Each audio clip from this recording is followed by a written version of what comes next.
so good to me, and I'm pretty sure he is good to all of us in here. So right now we're going to bring Mr. Anthony Morris up. This guy, I'm telling you, give him a round of applause. This guy,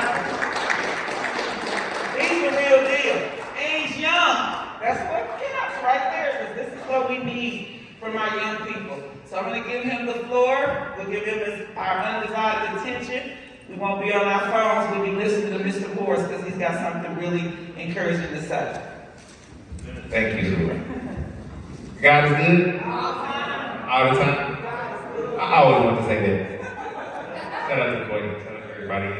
Thank y'all for being here today and listening to me. My name is Anthony. I'm 34 years old. I'm from the Brookside community. I've been up here my whole life. Started when I was 4 years old. Just like my typical story, just like everybody else's. A lot of people, I'm a single mother household. Where can I start it? Like I said, I've been in the system like my whole life since I was 13 years old. I've been in and out of juvenile, and then when I was 18, I've been in and out of jail and prison until 34 years old. I'm still incarcerated now. I'm actually on house arrest right now. I've been in the system since I was 13. Not a year, not a break, not nothing.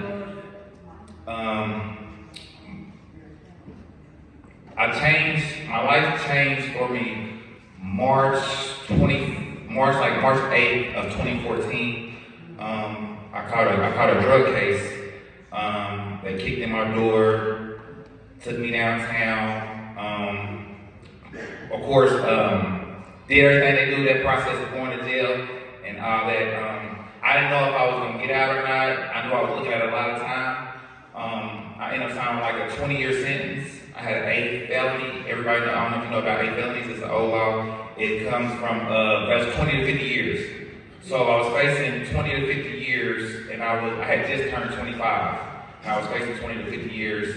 I didn't know what I was going to do, but when that day happened, I believe it was like March 8th or March 13th, when they kicked in the door, when IMPD kicked in the door, I swear it was like a weight lifted off my shoulders.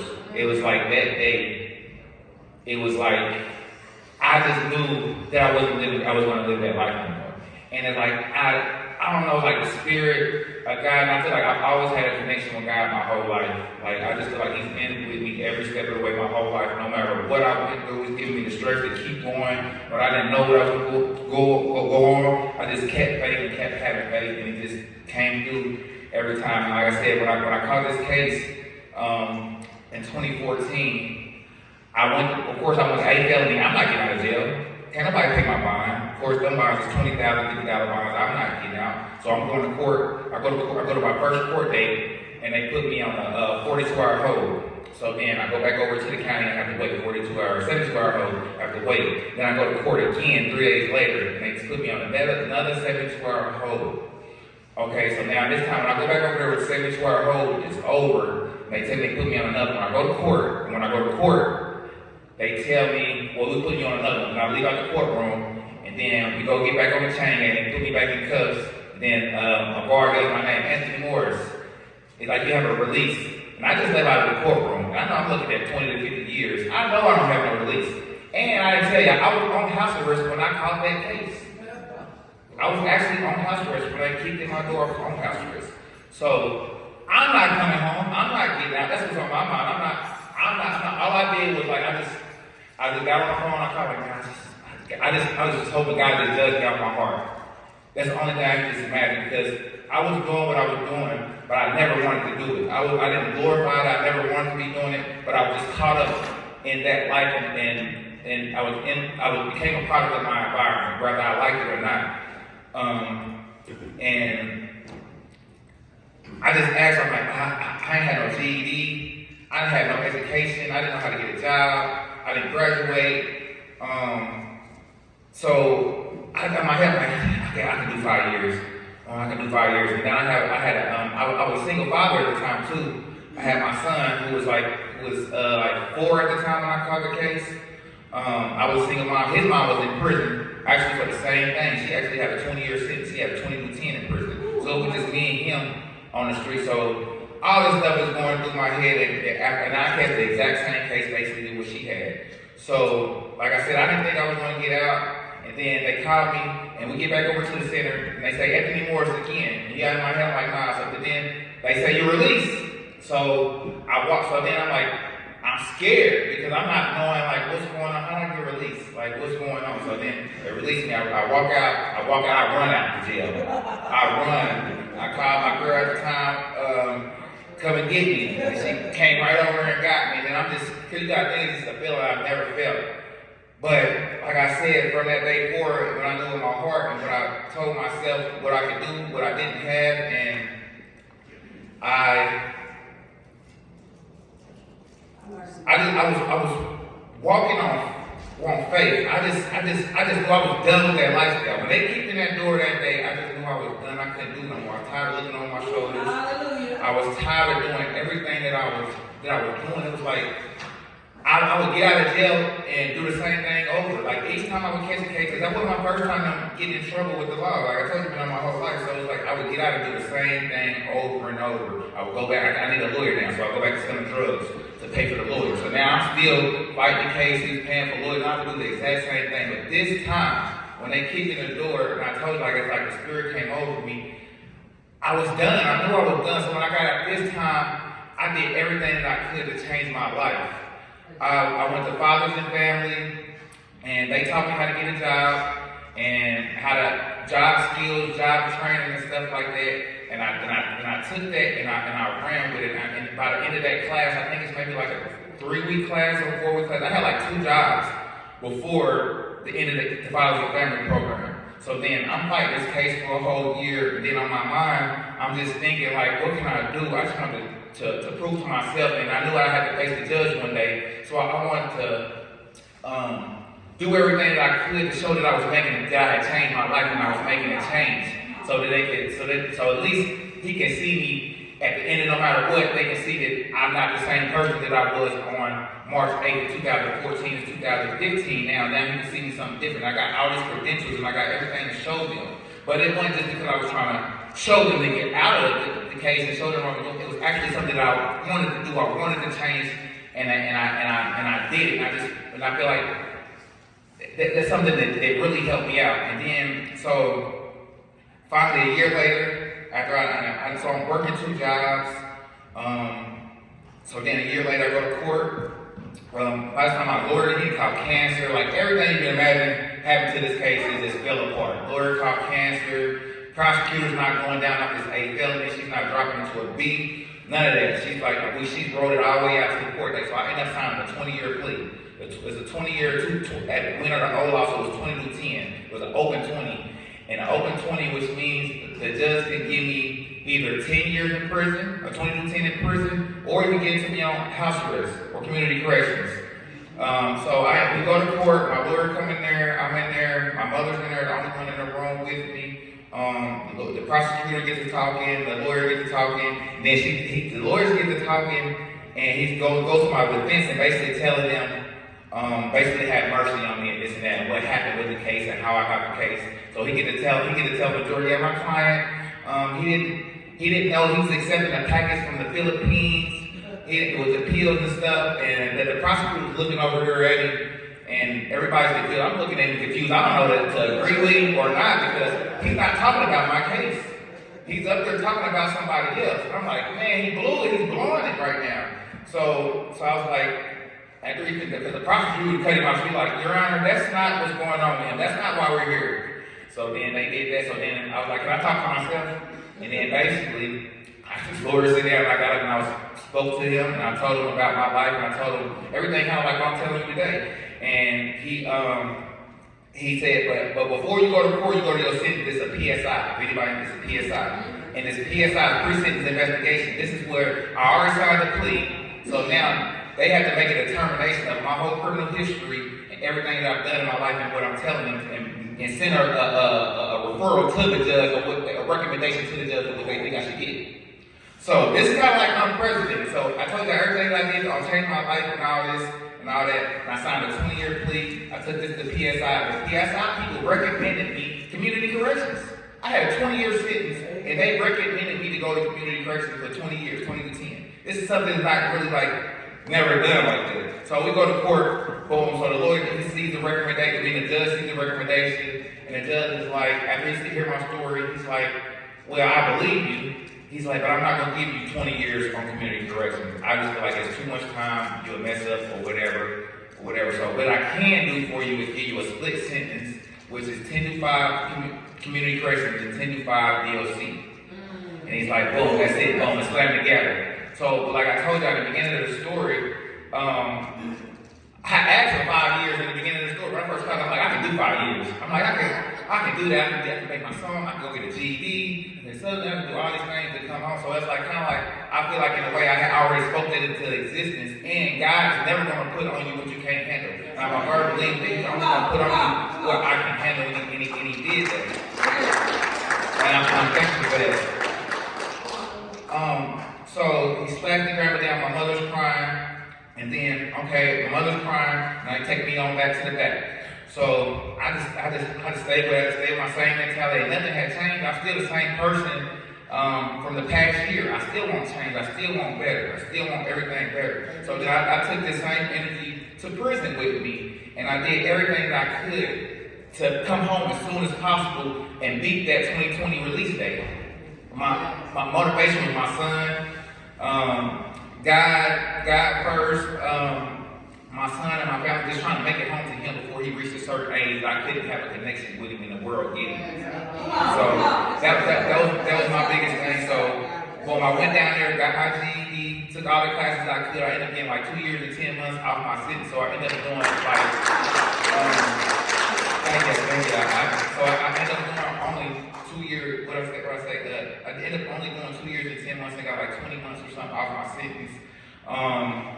Then I came home, and I had when I caught the case. When I had caught the case, the first job that I had got was at the Cheesecake Factory and at Margiano's. I was working them 2 jobs the whole year prior to prison. Then when I left, when I went to sentencing, I had told the people at my job what was going on. My manager at my job, his name is Patrick. I had told him what was going on, and he already knew I was a good worker. But he was like, whenever you get done, whatever you got going on, just come back and holler at me. And that's when I did when I got out of prison. And I wasn't scheduled to get out until 2020 when COVID hit. Everybody know COVID, but I got out in 2018. I got out like 2 years or something earlier before COVID. So that would have drove me crazy. That was still with my family. Everybody going through that stuff right there. That would have just blew my mind. That's the only thing I could think about while being there, is being away from my family and my people, and not being able to be there if something worse like that would happen or anything would happen.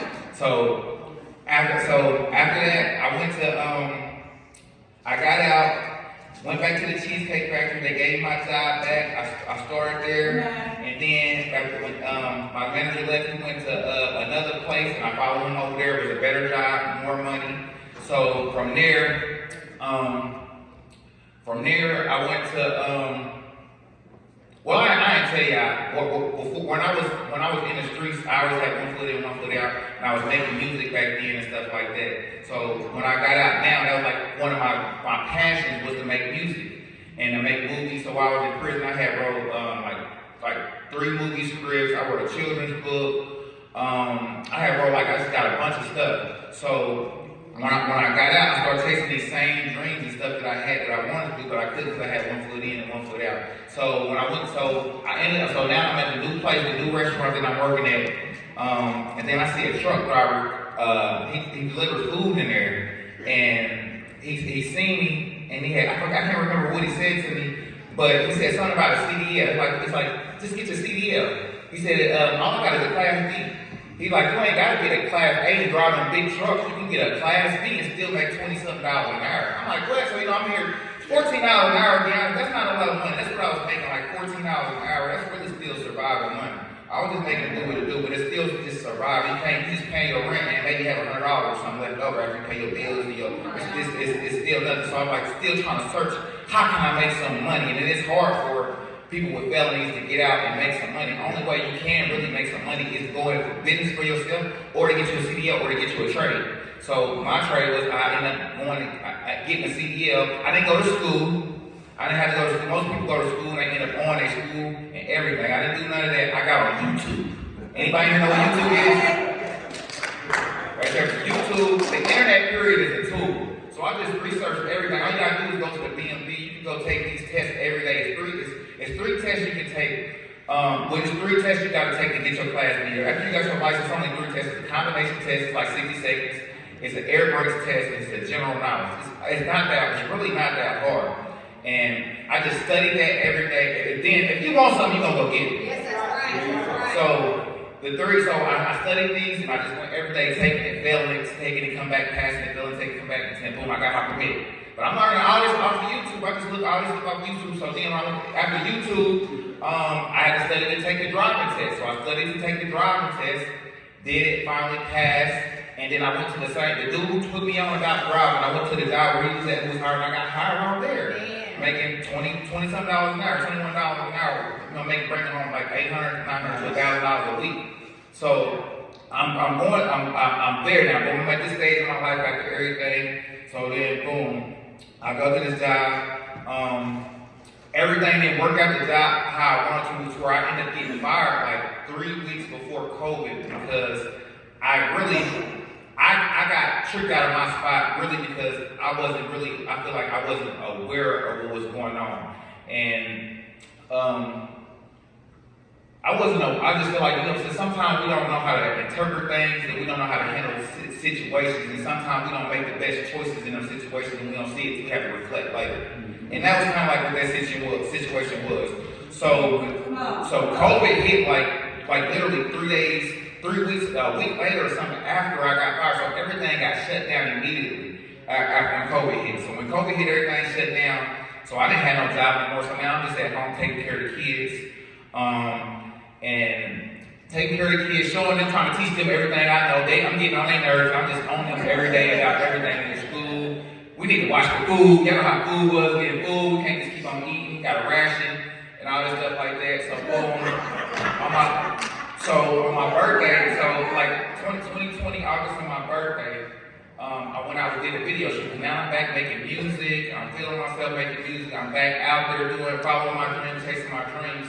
So then, I'm doing great. Everybody's proud of me. My family's proud of me. Everything's just flowing. So like everything is going back. Everything is going how it's supposed to go. So then 2020 comes. My birthday, leaving a video shoot. I catch a DUI. I was drinking this day. I catch a DUI.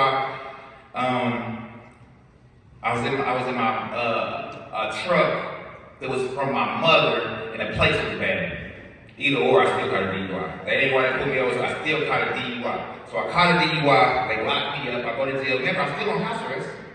Still just 20 years since, everything is still over my head, still got this case. So I go to prison, I go to jail, and I'm defeated.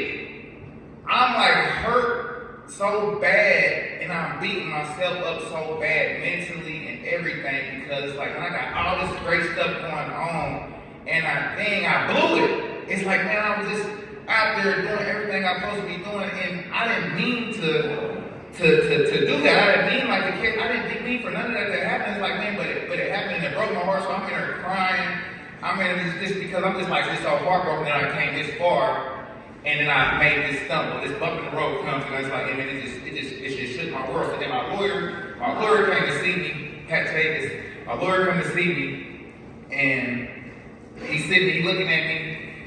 He's like, I just start busting out crying because I have a relationship with my lawyer. So like, you know what I'm saying, I look up to him, he's like my mentor. So, but he goes, so he just see the pain. He's like, man, you gonna be fine. You gotta chill out. You're gonna be all right. But then one thing he told me was that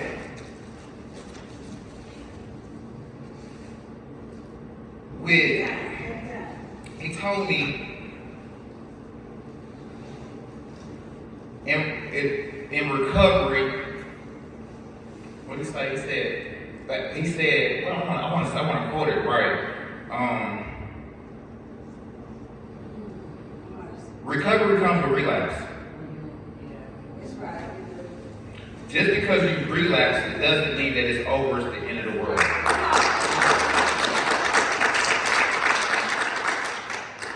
You have to live in that moment, of that situation, at that time, that point in time. Not for tomorrow, not for yesterday, but for that time. Live in that moment, be with that moment. Don't let that just like kill everything that you had going on and you just feel like you messed up or you just messed up in that moment, but if you still have tomorrow, you still can keep going.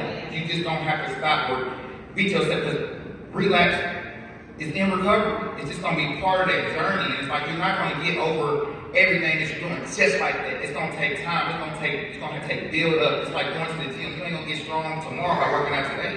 It's just gonna take time over time over time. And something that he told me, even with relapse, is when you're it's 60 seconds like to pass. If you have an urge or something, if you just wait 60 seconds, that urge will leave. Or 2 minutes, give it 2 minutes. So you just have to fight this urge to do something in your mind that's telling you, you know what I'm saying, then you might not get another urge for 2 hours or the next day. But you just have to fight this urge for like 60 seconds, 120 seconds, as much as you can. So he just took that, and it just made me feel so much better coming from him, and he made me realize, like, dang, like, and he told me, you have to forgive yourself. No matter what, you have to forgive yourself. Don't keep blaming or beating yourself down. Just forgive yourself for what you've done or whatever it was. Just forgive yourself and move on and just work on it and keep working on it and live for that moment. Don't worry about tomorrow. Just live in that moment and just be a better you. So so then I go to court. Of course, they released me. And of course, I got the violation over my head and everything. So I got the violation over my head. So I'm going to court for a year, and everything settles out to where I just spent my license for like 6 months or something, and then I go to violation court, and they just put me on strict compliance, and that was that. And I was just so thankful that for everything that just happened, because it was a learning lesson. Because I caught that deep part was one of the best things that still happened to me, because it kept me humble and it kept me grounded, and it let me know that anything can happen just like that. You have to be aware of your surroundings and what you're doing 24/7 and be responsible for your actions. Right. So after that, I got out. I went back home, doing everything that I was doing before. Went back to work. By this time, I shoot videos. By the way, I shoot videos and take pictures, weddings, party, event recaps. I do all that. So I started doing that, shooting my own videos, and it started like right here. I shoot videos. I didn't make so much money off this iPhone. This iPhone. I shot weddings, parties, events, just off an iPhone. Like literally, just with my phone that I like to use every day. It's a tool. When COVID hit, after the DUI, I started a cleaning business. It's called Ants Clean Better. Well, I detail cars, car wash, homes, driveways, we do housekeeping. That's a good business too. If anybody they want to get into that, but cleaning business, like I said, car wash, homes, driveways, housekeeping, anything you can imagine. And that's doing good. I'm thankful to be here today. Like I said, I'm from over here. I used to go to this church too, the kids program here at this church. I went to the Brookside Community Center. Was down there. I went to the pool. Been over here my whole life. But my life has just been ups and downs. But I can't lie. I feel like because of God, my life has really just been up and been positive. And I thank the Brookside Community Church for everything they're doing for me and they're doing for us and for the community. Because I feel like we never really had nothing like this over here, or really people caring about us and taking their time to hear us or to help us. And we need that. They used to just throwing us away and acting like we're not existing, but they don't do that here.